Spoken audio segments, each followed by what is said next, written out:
Muy bien, les voy a invitar para que abran sus Biblias en Primera de Juan, en el capítulo 4, versículos del 7 al 18. Primera de Juan 4, del 7 al 18. Para que no tengan su Biblia, también pueden verlo ahí en la pantalla, aunque les recomiendo que lean de su Biblia. Es bueno que abramos la palabra de Dios y que tengamos la costumbre de leerla constantemente. En 1 de Juan capítulo 4, versículos del 7 al 18. Y bueno, no sé si somos conscientes, pero a veces yo no soy consciente de que también hay algunos hermanos que todas las semanas tengan en cuenta que las predicaciones se graban, y hay hermanos que están, especialmente en España, en la iglesia donde antes estaba pastoreando, que si no subo una predicación o no se pone una predicación en YouTube, luego me envían un mensaje: ¿qué pasó? ¿No predicaste esta semana? Y bueno, también aprovecho para desearles a ellos un feliz año nuevo, pero también feliz año nuevo para cada uno de nosotros.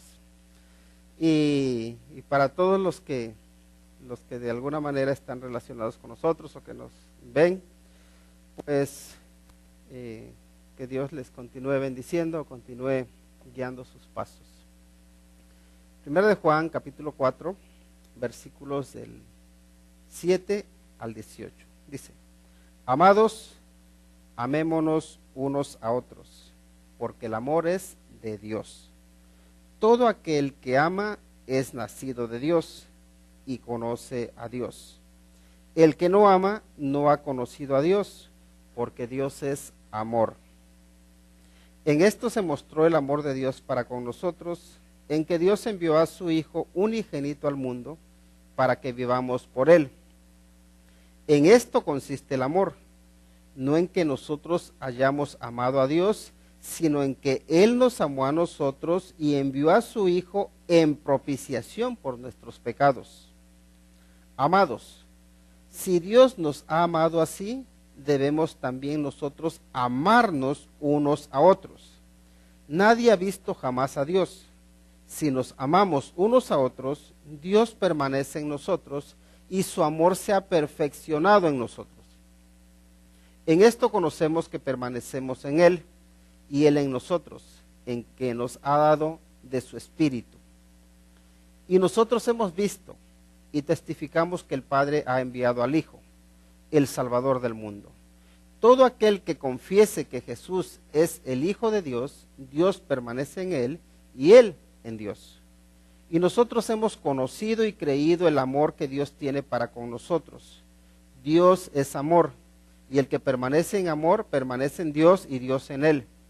En esto se ha perfeccionado el amor en nosotros, para que tengamos confianza en el día del juicio. Pues como Él es, así somos nosotros en este mundo.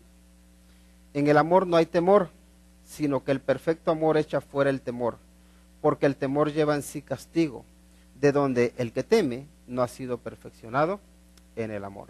Vamos a orar. Padre Santo, nos acercamos ante tu presencia con reverencia, con respeto, pero también, Señor, con gratitud, porque tú nos hablas, porque utilizas tu palabra para desafiarnos, para animarnos, pero también para darnos confianza, para darnos seguridad, para mostrarnos claramente que tú eres todopoderoso, que tú puedes hacer lo que a ti te plazca, pero que también eres bueno, que eres amor, y que, Señor, si estamos aquí es porque tú nos amas, porque tú nos sostienes, porque a ti te ha placido, Señor, el llamarnos a formar parte de tu familia. Gracias, Señor, por ello. Nos ponemos en tus manos y te pedimos que esta meditación traiga gloria y honra a ti, que traiga edificación para cada uno de nosotros. Y, Señor, reconociendo que somos seres limitados, pedimos que tu Espíritu Santo nos guíe y que sea nuestro Maestro. Pues te lo rogamos en el nombre de Cristo Jesús. Amén. Cuando nos ponemos a meditar en en lo que ha pasado en este año que acabamos de terminar, tenemos que, bueno, por lo menos, si puedo destacar algo, ¿con qué me quedo? Y puede ser que hayamos hecho cosas buenas que nos hayan dado satisfacción, pero creo que me quedo más con lo que Dios ha hecho por mí. Si hay algo que podamos destacar por encima de todas las cosas, es que Dios nos ha amado lo suficiente como para darnos este año que hemos vivido. El amor de Dios, por su amor, estamos aquí porque nos ama. Y hablar del amor ya en sí es un tema bastante inmenso, bastante profundo. Pero luego decir que Dios es amor, pues es, yo creo que es incomprensible. Ahora, aquí en esta meditación vamos a ver un poquito acerca de lo que el amor de Dios puede lograr en nosotros. Y una de las cosas, creo, más importantes o que cambian nuestra forma de vivir, que cambian las motivaciones por las cuales hacemos las cosas, es que el amor de Dios nos capacita para enfrentar el futuro sin temor. El amor de Dios nos capacita para vivir sin miedo. Ahora, eso es muy, muy importante. ¿Por qué? Porque generalmente nosotros cuando no hacemos algo malo, muchas veces no es por amor, no lo hacemos por temor. Cuando obedecemos, muchas veces no es por amor, es por temor. A veces sucede eso con nuestros padres, ¿no? A veces le obedezco a mi papá porque me puede castigar, pero no estoy obedeciéndole porque lo amo, lo estoy obedeciendo porque por miedo al castigo, ¿verdad? Y nosotros muchas veces obedecemos a Dios no porque le amamos, sino porque le tenemos miedo. ¿A qué? Al castigo que nos pueda dar, ¿no? Entonces, el gran salto que hay de vivir o tener la capacidad de vivir sin miedo nos hace actuar ahora sí en libertad. Porque cuando tú actúas por miedo, no estás actuando libremente, estás actuando coaccionado o estás actuando obligado. Pero cuando eres libre para decidir, cuando te sientes con la libertad, entonces ya no estás actuando por obligación, sino que estás actuando ahora sí con un buen corazón. Estás actuando por amor. Ahora, cuando uno conoce el amor de Dios manifestado en Cristo Jesús, algo que sucede es que ya no temes el castigo que te pueda venir, ya no temes el día del juicio, sino que ya esperas a que el Señor Jesucristo se manifieste, porque sabes que no te viene castigo, sino que sabes que te viene una recompensa, porque sabes que no te viene el infierno, sino que te viene el cielo. Entonces el decir que no venga se convierte en un que venga ya. Y creo que en esa línea habla el apóstol Pablo cuando dice que bienaventurados los que aman su venida. ¿Cómo vas a amar la venida del Señor? La amas cuando anticipas que lo que viene es bueno. Cuando anticipas que lo que viene es malo, que dices que no venga. Igual como cuando estamos en nuestra casa y hicimos algo mal y te dice tu mamá, ya verás cuando venga tu papá. ¿Estás deseando que venga? No, estás deseando que no llegue. Y cuando llega, te quedas calladito y te vas a tu cuarto y te escondes y dices que no vea que estoy aquí, que se le olvide a mi mamá la amenaza que me hizo, ¿no? Pues un poco parecido es cuando nosotros estamos con la expectativa de que esperamos a un ser que nos ama. Ahora, estamos terminando el año, pero estamos mirando hacia el año que entra, ¿verdad? ¿Por qué? Porque podemos ver hacia atrás y decimos, gracias Señor, porque has manifestado tu amor en más de una ocasión. Porque has sido misericordioso conmigo, porque me has perdonado, porque me has limpiado, porque me has rescatado, porque me has sostenido.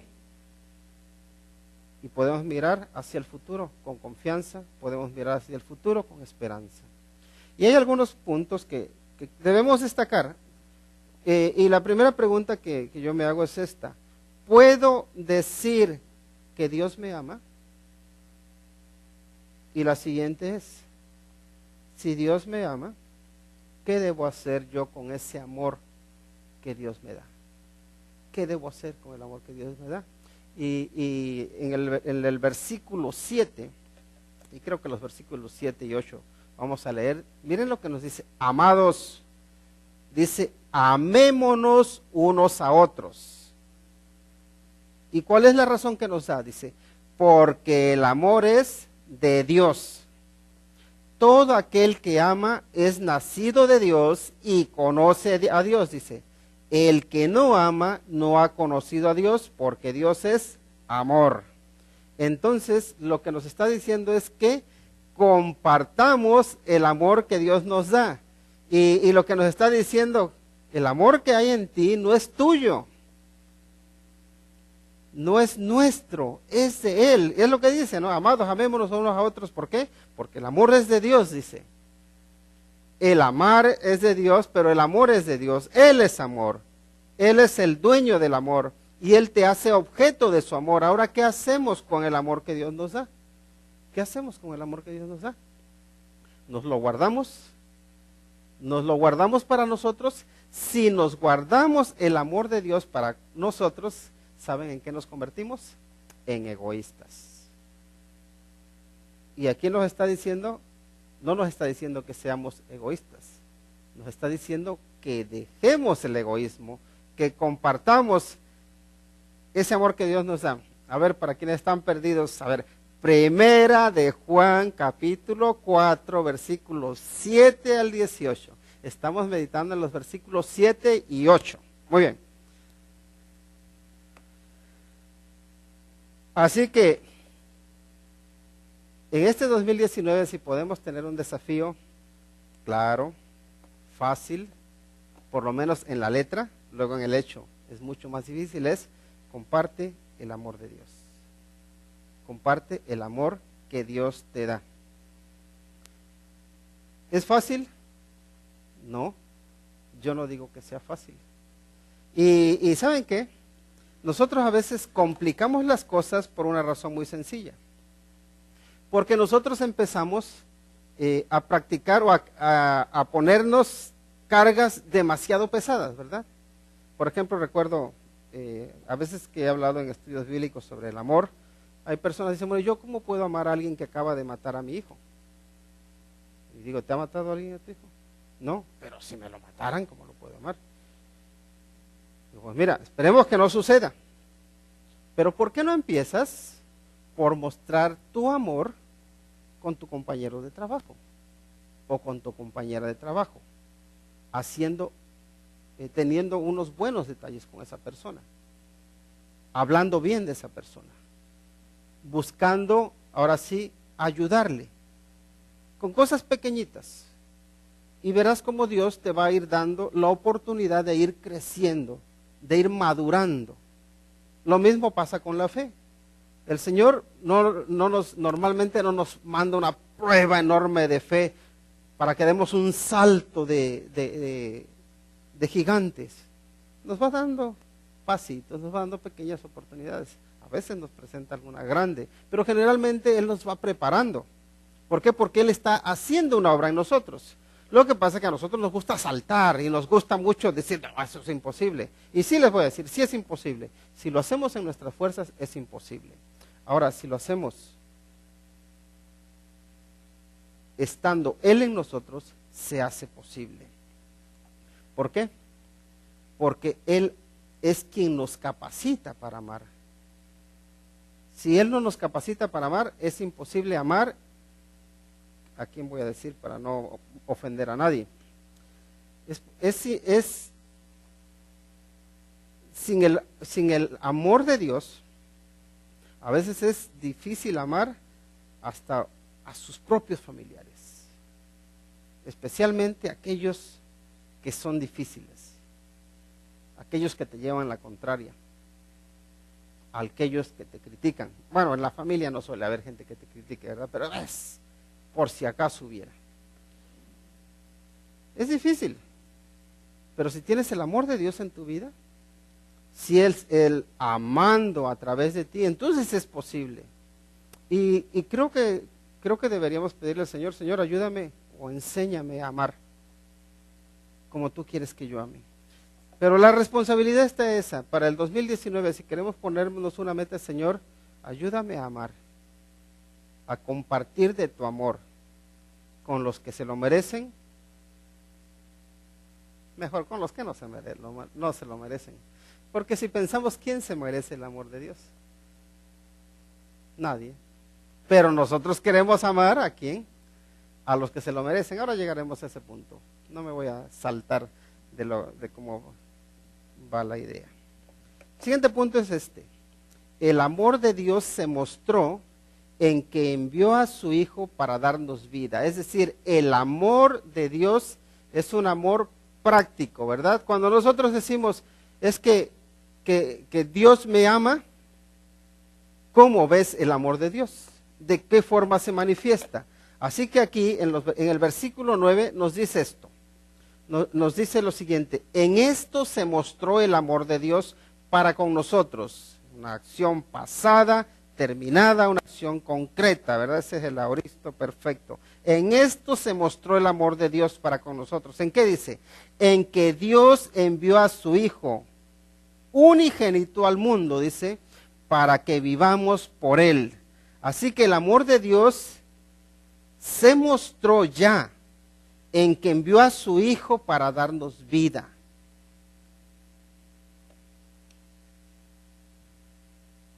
Dios actuó, Dios sigue actuando, pero podemos decir que creo que la manifestación más grande del amor es que uno, y en este caso Dios, haya entregado a su Hijo. Y en una ocasión estaba preguntando aquí a los hermanos americanos por la mañana, les digo, pues yo no sé tanto inglés, les digo, pero les pregunto, cuando una persona, por ejemplo, una señora, pierde a su marido, esa señora es viuda, ¿verdad? Y si el marido pierde a su esposa, ese hombre es viudo. Si uno pierde a sus padres, esa persona se queda huérfano, ¿verdad? Ahora, si un padre pierde a su hijo, si una madre pierde a su hijo, ¿cómo se llama esa persona? No hay nombre, ¿verdad? Para eso. Es algo sin nombre. En inglés no hay nombre para eso. En español tampoco hay nombre para eso. Es como algo impensable, ¿no? Que dijeron, no, eso no lo podemos meter en el vocabulario. Eso es muy fuerte, porque también el desarrollo natural de la vida es que primero mueren los padres, luego los hijos. Pero aquí lo que sucede es otra cosa. Aquí el Señor, el Padre, envía a su Hijo y el Hijo muere para darnos vida. Ahí se manifiesta el amor de Dios en algo que ni siquiera se puede nombrar, dice. Se manifiesta el amor que Dios tiene para con nosotros. Él nos da vida.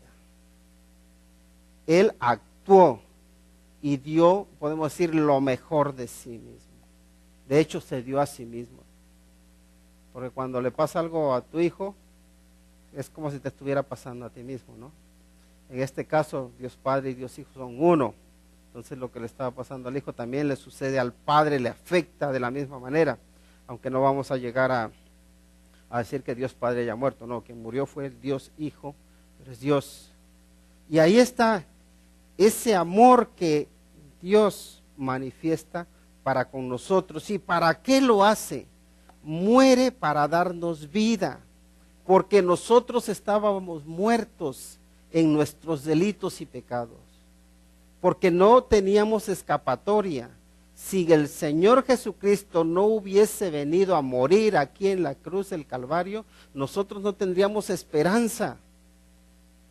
estaríamos condenados. Y no nos merecíamos el amor de Dios. Entonces, ¿en qué se manifiesta el amor de Dios? En que Dios entrega a su Hijo. Y Juan mismo, el discípulo que se ve así como el amado de Dios, cuando nos dice en Juan 3:16, porque de tal manera amó Dios al mundo, la frase esa de tal manera, lo que nos está diciendo es un amor muy grande, dice, pero no tengo palabras para medir la cantidad del amor que Dios tiene para con nosotros. No hay palabras. Por eso dice, porque de tal manera amó Dios al mundo, que dio a su Hijo unigénito, para que todo aquel que en él cree no se pierda, mas tenga vida eterna. ¿Sí ven cómo se expresa? De tal manera. Es una forma que me desborda, que va más allá de mi entendimiento. Pero sé que es grande. Sé que el amor de Dios para ti y para mí es grande, dice. Es muy grande. Así que Dios actúa para que tú y yo tengamos esperanza, para que tengamos vida, no porque lo merecemos, sino porque Él es amoroso, porque Él es bueno. Y en esa misma línea, el siguiente punto es que dice, el amor consiste en que Dios nos hace aceptables. Miren lo que nos dice ahí el versículo 10. En esto consiste el amor, no en que nosotros hayamos amado a Dios, sino en que Él nos amó a nosotros, dice, y envió a su Hijo en propiciación por nuestros pecados. ¿Y qué es la palabra propiciación? La palabra propiciación tiene que ver con cubrir, y viene del propiciatorio. Y la idea que tiene es esta, que la sangre del Señor Jesucristo nos cubre para que cuando Dios mira, en lugar de ver a nuestro pecado, lo que ve es la sangre que el Señor Jesucristo derramó por nosotros. De alguna manera lo que está diciendo es que Dios nos hace aceptables por medio de su Hijo, para que en lugar de Dios vernos con ira por nuestro pecado, nos ve con amor. Nos hace merecedores de su amor.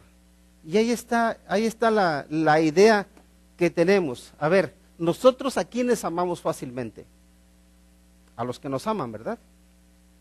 Ahora, ¿conoces alguna persona que no se merece que la ames?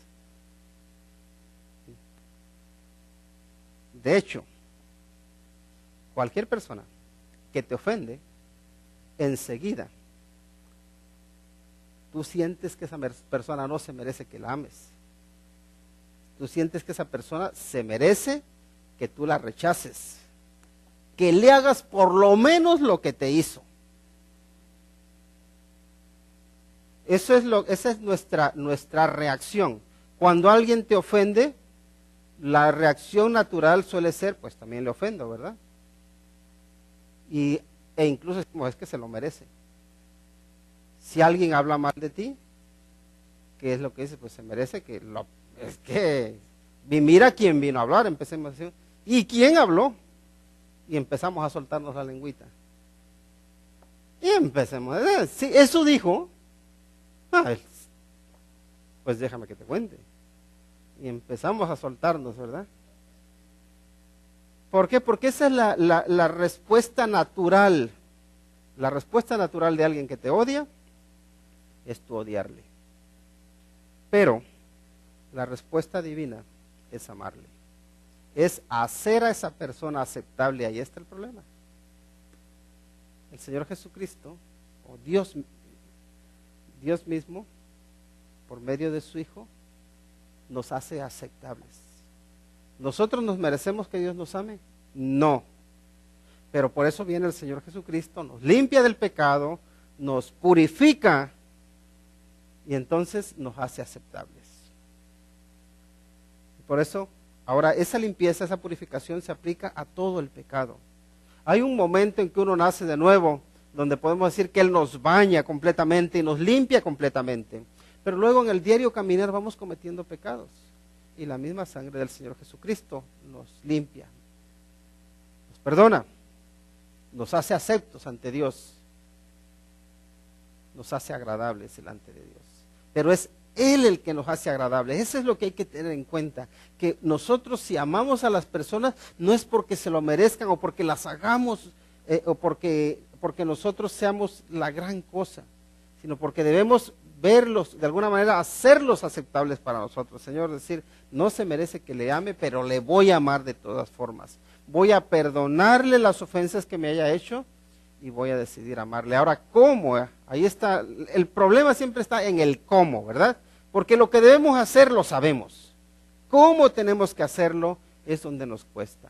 ¿Cómo puedo amar a la compañera de trabajo que me tiene tanta envidia porque a mí me ascienden y a ella no? Porque a mí me ascienden y a él no. O aquel que está buscando que me despidan, o aquella que está buscando mi mal, que está hablando de mí a mis espaldas. ¿Cómo puedo hacerlo? Y ahí está, creo que cuando uno manifiesta para enfrentar esas situaciones hace falta hacer lo que hizo el Señor Jesucristo, y es mostrar un equilibrio entre lo que es gracia y verdad. Hace falta la confrontación para que la verdad salga a la luz, pero también tiene que haber misericordia, tiene que haber gracia. Si nosotros nada más vamos con la verdad, ahora sí va a salir la verdad, pero no tenemos gracia, ¿saben qué es lo que hacemos? Lo que hacemos es, llegamos y arrasamos. Pero es que se tenía que saber la verdad. Ahora, como dijiste esa verdad, encendido de ira, hasta se te salían los ojos. Y ese es el problema, que cuando cuando queremos arreglar las cosas, es que no tenemos ese equilibrio de aplicar la gracia y la verdad equilibradamente. Y entonces cuando traemos más daño, cuando producimos más rencor, más heridas, y dime que yo te voy a decir, y a veces uno hasta presume, yo soy bueno por la buena, pero que no me busquen por la mala, porque entonces van a ver quién soy yo. Pero eso lo dicen los no cristianos, claro, ¿verdad? Los que son cristianos, ¿cómo van a decir eso? O también los cristianos. También los cristianos, o cristinos. Así tenemos esos dichos y hasta, y ojo, incluso hay quienes dicen, como dice la Escritura, por la buena hay que ser bueno, pero por la mala, o hay que ser manso, no menso. En la Biblia está.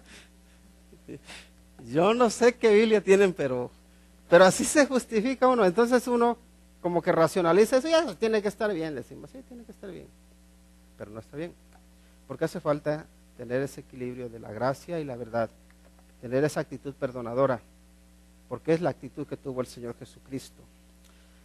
Entonces el amor dice que consiste en que Dios nos hace aceptables, Él nos hace aceptables, no que nosotros nos hagamos aceptables a nosotros mismos. ¿Por qué? Porque primero nos dice, en esto consiste el amor, no en que nosotros hayamos amado a Dios, sino en que Él nos amó a nosotros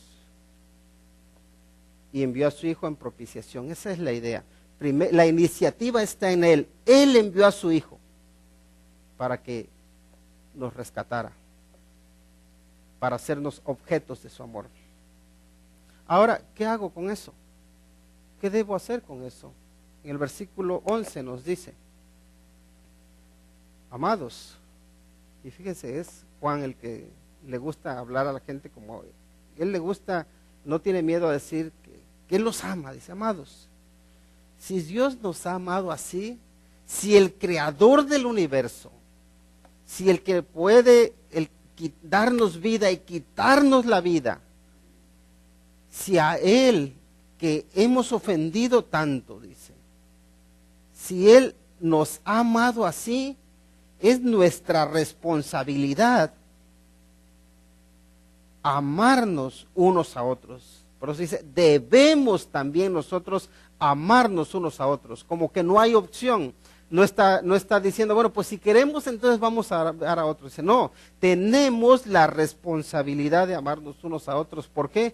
Porque Dios nos ha amado. Si Él nos ha puesto el ejemplo, lo correcto es que lo imitemos. Eso es importante. Así que el amor o el ejemplo que Dios nos ha dado debe ser imitado. Y seguimos adelante, en el versículo 12, vemos que Dios en nosotros hace que nuestro amor sea perfecto. Miren el versículo 12 lo que nos dice. Nadie ha visto jamás a Dios. ¿Estamos de acuerdo? Sí, todos de acuerdo. Dice, si nos amamos unos a otros, Dios permanece en nosotros y su amor se ha perfeccionado en nosotros. Y ahí está miren la idea que hay aquí en el fondo.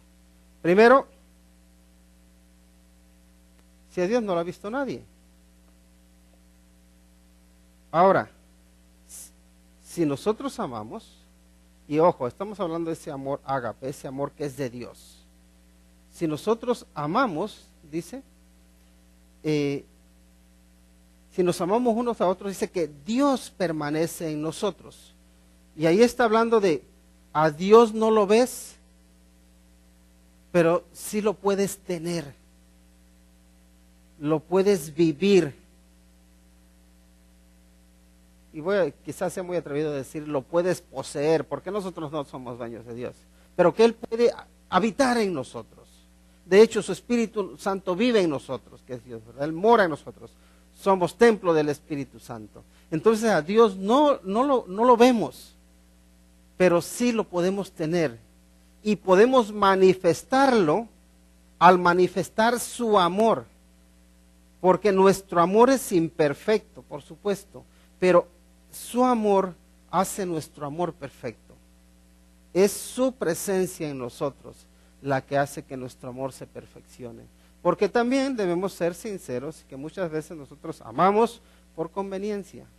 Que nosotros amamos, pero no con el amor que Dios tiene para con nosotros. No con ese amor puro.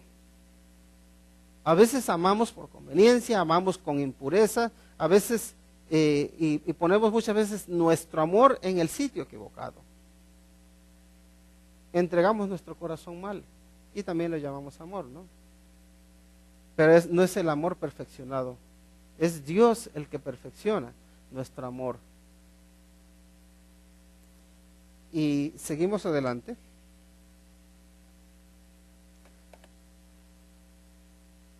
En los versículos 13 al 15 dice, en esto conocemos que permanecemos en Él y Él en nosotros, en que nos ha dado de su Espíritu. Dice, y nosotros hemos visto y testificamos que el Padre ha enviado al Hijo, el Salvador del mundo. Todo aquel que confiese que Jesús es el Hijo de Dios, Dios permanece en Él y Él en Dios. Y aquí en estas ideas que nos está transmitiendo, fíjense que un poco debatía yo con la idea, digo, ¿qué puedo poner aquí en estos versículos? Y algo que puedo ver es que aquí nuestra certeza, nuestra seguridad, no descansa en lo que nosotros hacemos, porque mucha gente hace muchos actos bondadosos y podríamos decir, esa persona sí conoce a Dios, esa persona sí está en Dios.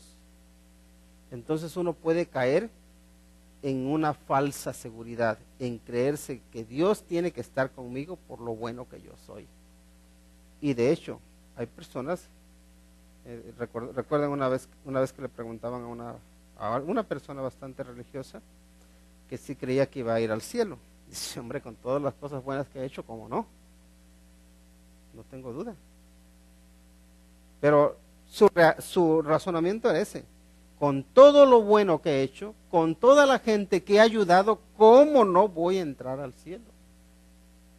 Ahora sí, su certeza, su seguridad descansaba en lo que él había hecho. Ahora nuestra certeza, nuestra seguridad no puede descansar en lo bueno que yo soy. Porque sí, podemos tener muchas cosas buenas, pero también tenemos cosas malas. ¿Y qué pasa con las cosas malas? El Señor se va a tapar los ojos y no va a ver eso. Nada más va a ver lo bueno. No, porque Dios es justo. Va a verlo todo y lo ve todo. E incluso nos dice que nuestras buenas obras son como trapos de inmundicia.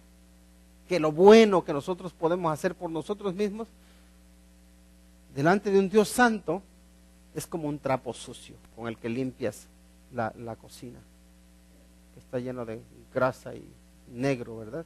Así es, son nuestras buenas obras. Entonces, si nuestra seguridad descansa en lo amorosos que somos, en que de nosotros sale el ser buenos, estamos perdidos. Nuestra seguridad descansa ¿en quién? En la Trinidad. Y allí es donde vemos cómo nos habla, fíjense en estos versículos, de el Padre, del Hijo y del Espíritu Santo. Primero dice, en esto conocemos que permanecemos en Él, dice, y Él en nosotros. ¿En qué dice? En que nos ha dado de su Espíritu. Su Espíritu Santo nos lo ha dado para que more en nosotros, porque su Espíritu da testimonio a nuestro espíritu de que somos hijos de Dios. También luego el apóstol Pablo dice en otra epístola que si nosotros no tenemos el Espíritu de Cristo, no somos de Él. Es necesario que hayamos sido sellados por el Espíritu Santo, ¿no? Y luego dice, y nosotros hemos visto, recuerden que está hablando Juan, que era un discípulo del Señor Jesús, y nosotros hemos visto y testificamos que el Padre ha enviado ¿a quién? Al Hijo, el Salvador del mundo. Entonces aquí tenemos a Juan diciendo, nos ha dado de su Espíritu, pero también testificamos que nos dio a su Hijo, dice, que envió a su Hijo al Salvador del mundo. Y luego dice, todo aquel que confiese que Jesús es el Hijo de Dios, permanece en Él y Él en Dios. Y ahora aquí ya dice, ya nos lleva a la afirmación, a la confesión, al confesar al Señor Jesús como Hijo de Dios. Y ese confesarle significa reconocerle que Él es el Salvador, que Él es el Hijo de Dios, que Él es el Salvador que yo necesitaba, que nosotros necesitábamos. Y ahí vemos, si podemos sacar algo en conclusión de estos versículos, es que la Trinidad ha obrado para que tú y yo podamos ser salvos.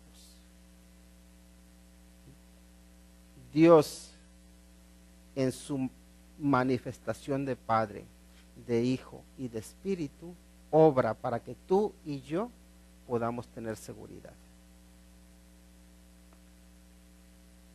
Nuestra certeza descansa en Él, no en mí. Ahora, esa seguridad, esa certeza, ¿qué debe producir en nosotros? ¿Qué debe obrar en nosotros? Saber que la Trinidad ha obrado por amor para que tú y yo podamos ser salvos. Versículos 16 al 18, y con eso vamos a ir concluyendo. Dice, y nosotros hemos conocido y creído el amor que Dios tiene para con nosotros. Debemos preguntarnos, ¿esa declaración que está haciendo, podría hacerla yo mía? ¿Podría decir, y yo he conocido y creído en el amor que Dios tiene para conmigo? Siguiente dice, Dios es amor, y el que permanece en amor, ¿qué pasa? Permanece en Dios, dice, y Dios en él. Y luego dice, en esto se ha perfeccionado el amor en nosotros. ¿Para qué? Para que tengamos confianza en el día del juicio, pues como Él es, así somos nosotros en el mundo. Y ahí está esa identificación de nosotros mismos con el Señor Jesucristo, de nuestra identificación con Dios en esa santidad que Él nos da, que Él nos santifica, que Él nos hace aceptos, que Él nos aparta para Él, que nos identifica con Él. Y luego en el versículo, bueno, ahí en esa parte del versículo 17 que nos dice, para que tengamos confianza en el día del juicio. Fíjense cómo dice, habla de un día del juicio, habla de un día en que se tienen que entregar cuentas. Pero dice, si Él si ha perfeccionado su amor en nosotros, si Él habita en nosotros, podemos ver hacia el día de juicio con confianza, sin miedo. Y luego ya en el versículo 18 nos dice, en el amor no hay temor, sino que el perfecto amor echa fuera el temor. Porque el temor, dice, lleva en sí castigo. Ya el miedo lleva en sí un castigo. De donde el que teme, dice, no ha sido perfeccionado en el amor. Y ahí viene la pregunta, ¿honro a Dios por amor o por temor? Espero el día de la manifestación del Señor Jesucristo, ¿con confianza o con miedo? Porque ¿saben qué? Por todos los años que viví en la iglesia católica, siendo un buen católico, mi idea era de que si en el día del juicio, ahí se vería. Si alguien me preguntaba, bueno, cuando cuando te mueras, ¿qué crees que va a pasar contigo? ¿Castigo o recompensa? Y digo, pues ahí se verá. O decir, ahí se verá. Si he sido más bueno que malo, entonces creo que me iré con los buenos. Si he hecho más malo que bueno, entonces me iré con los malos. Pero es ese vivir en esa incertidumbre, no sé qué va a pasar. Pero si estás en Cristo, hay una seguridad. Si estás en Cristo, hay una certeza. Si estás en Cristo, ya no tienes que vivir con miedo, ya tienes que vivir con confianza. ¿Qué va a pasar el día en que te mueras? El día en que me muera, me iré a la presencia del Señor. ¿Por qué? Porque yo soy tan bueno por mí mismo, no, sino porque Él me hace bueno. Porque soy justo, no, sino porque Él me justifica. Porque soy santo, no, porque Él me santifica.